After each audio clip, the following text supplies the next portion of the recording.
Hey everyone, so today I'm going to be sharing some remote viewing insights. So I remote viewed Marjorie Taylor Greene, and I'm going to share with you guys what I found. So before I get into the video, just a couple of things. One, I'm aware that there's a lot of polarity around this individual. So if you're unable to hold a consciousness, a 0-point neutrality as I present the information, I probably recommend that you move on and don't watch this video. And number two, before I get into what I found, when I remote view, especially individuals, I'm very ethical with how I get access to the information. I always tap in with their energetic self or their higher self to get access to share it with the collective, what I find, and collect the information. If I'm unable to get access, I will never push my way to getting access. But in Marjorie's case, I got access to get some information, so I'm about to get into it with you guys. Here we go. So what I found was in early 2024, she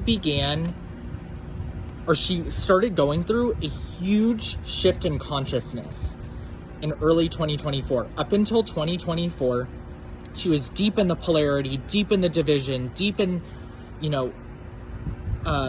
just using lower density emotions, mostly as armor. So when I remote viewed, I actually saw her Akashic records, and I was able to see several past lifetimes she had where she's been taken out for speaking her truth.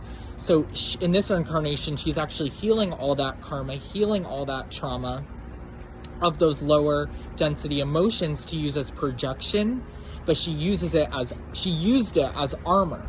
So that came through very clear before her shift in consciousness. So after her shift in consciousness in 2024, she's beginning to come about things in a higher level of consciousness, less emotion, less us versus them, more of a unifying way.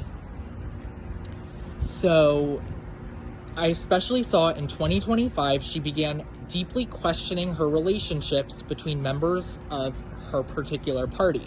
She realized many were not as committed to truth as she was. It's because she's so passionate about truth that it came out in a polarizing way. So that was sort of before the shift in consciousness. She was so passionate about the truth, it just came out in a very polarizing way.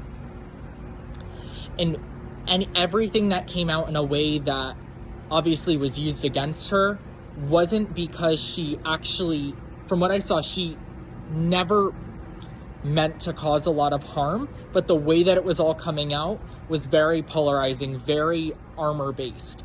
But when, all that stuff started shifting with her in early 2024, that's when she began to move about things in from a much higher level of consciousness, higher perspective.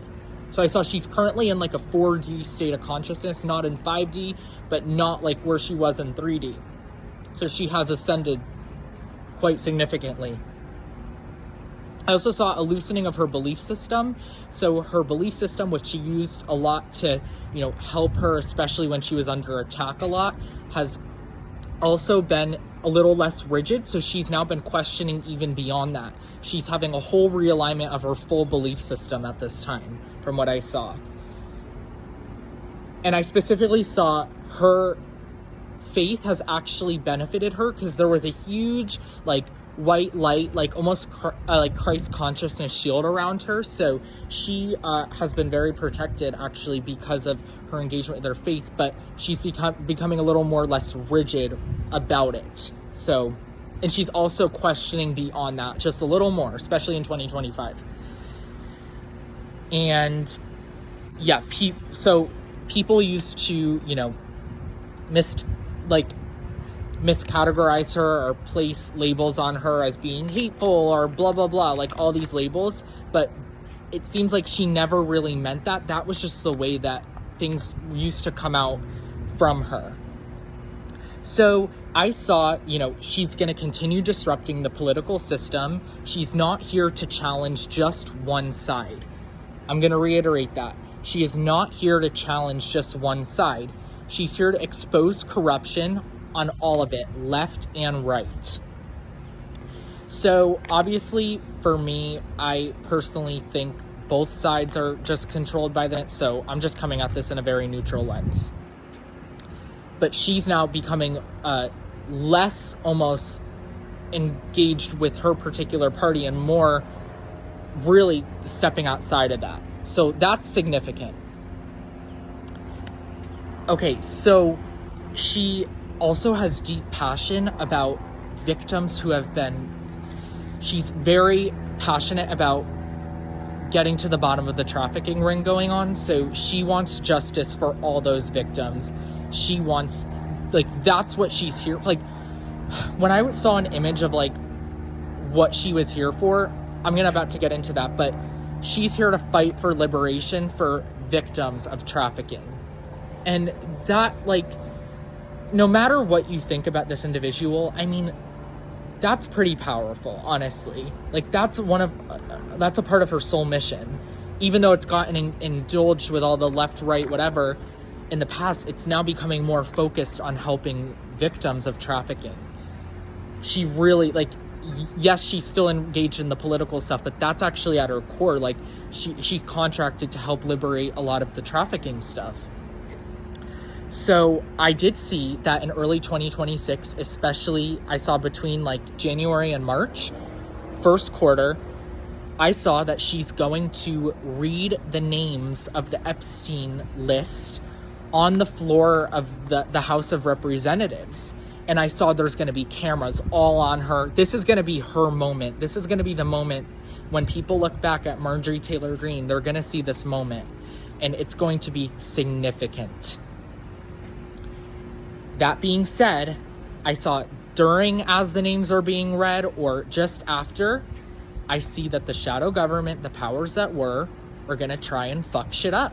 Meaning, you know, stage some events or pull some shit left and right to distract from what she's going to be doing. So she's going to drop the ball. She does not care. She's ready to go. So she's going to be a huge whistleblower when it comes to that ring that's still been covered up. So I saw like cameras are going to be on her. Millions are going to be watching. I saw like first quarter 2026. I did see after that, there's a window where the powers that were, the shadow government, may try and take her out. That being said, I saw it's going to be unsuccessful. And I saw that any attempt to try and take her out is just going to backfire significantly.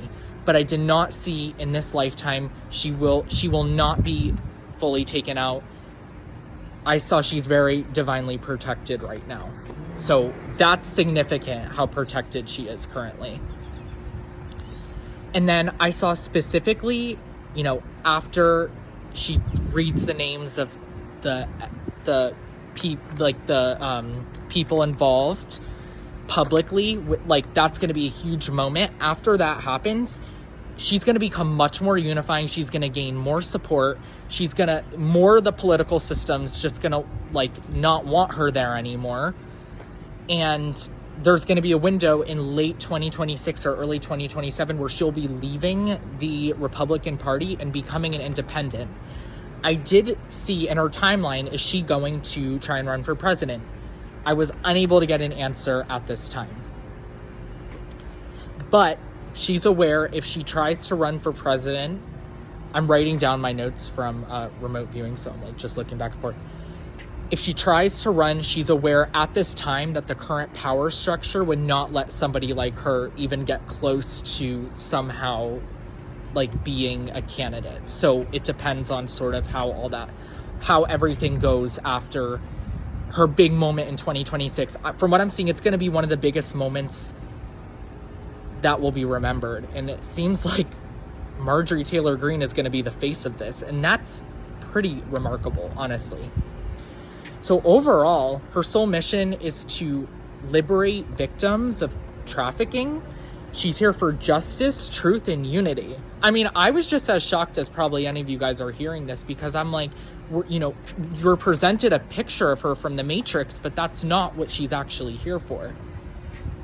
So that's all I really have. What a remarkable video. I hope you guys got something out of this. And I'm just going to end on that note. Honestly, I'm really pleased with what I saw, and Let's pray for her safety at this time.